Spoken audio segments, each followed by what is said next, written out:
Welcome to Mind River Podcast. We are going to talk about something every single one of us does, every day, often without even realizing it.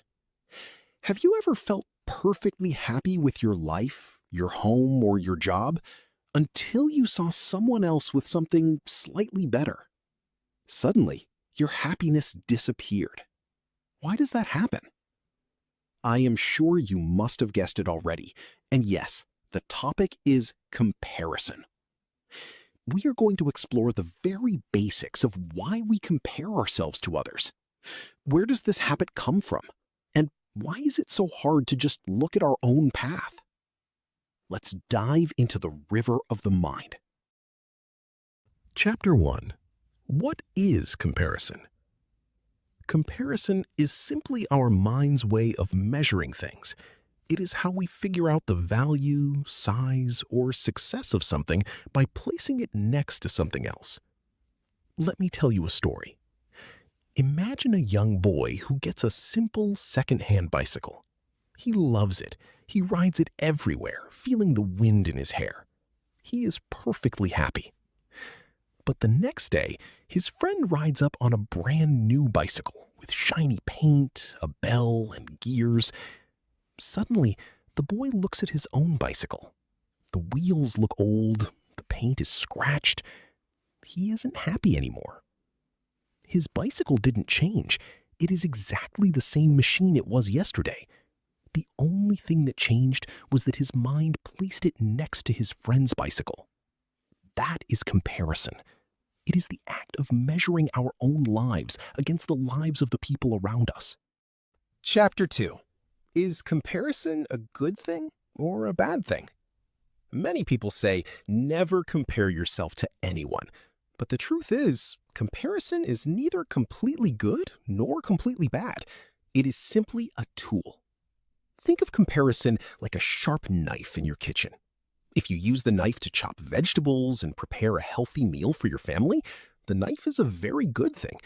But if you handle the knife carelessly, you will cut your hand and bleed.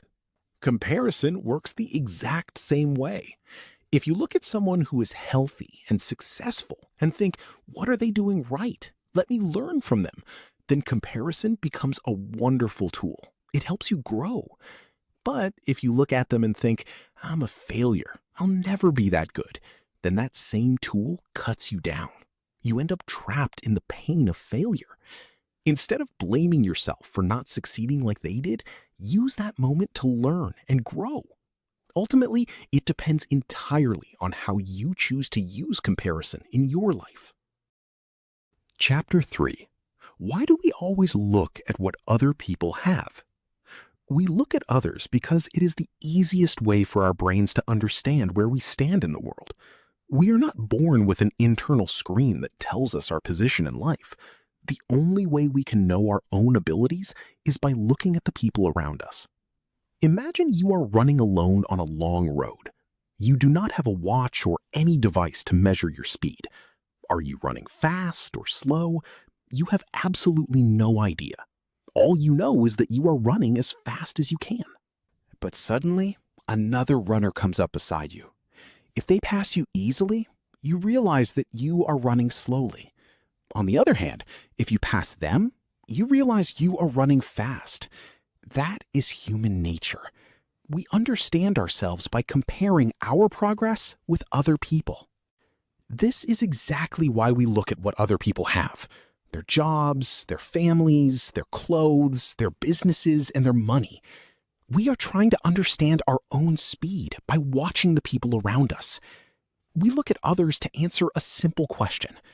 Are we ahead or are we behind in the race of life? Chapter 4. Where did this habit come from?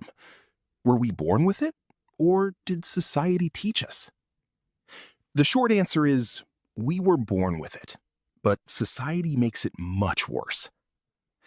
Thousands of years ago, when early humans lived in jungles and caves, comparison kept us alive. If one person in the tribe found a better way to hunt or a safer place to sleep, the others had to notice and copy them. If they didn't compare and learn, they would not survive the winter. We are born with this survival instinct. But today, we don't live in the jungle. We live in a society with advertisements, social media, and televisions. Society takes this natural instinct and turns the volume up to maximum. A billboard tells you that you need a luxurious bag, clothes, and jewelry to be respected. A neighbor buys a bigger car to show others. Society teaches us that to be successful, we must have more than the person living next door. So we were born with this comparison seed, but society pushes harder until it becomes a giant habitual comparison tree. Chapter 5. Why is it so hard to just focus on our own lives? You might be thinking, if comparison causes so much pain, why don't I just stop? Why can't I just focus on my own family and my own work? It is hard because humans are deeply social creatures. We are built to belong to a group. Our brains are terrified of being left behind because in ancient history, being left behind meant you were in danger. Imagine you were sitting in a quiet movie theater, happily watching a film. Suddenly, 10 people in the front row stand up and start running towards the exit door. In this situation, what would be your reaction? Would you ignore them and continue to watch the movie? Or will you also stand and run towards the exit door? Most likely, you might also start running towards the exit door. That time, you did not think, why did they run in the first place? But your brain told you to follow the group. If the majority of people are doing something, that means that you're doing right.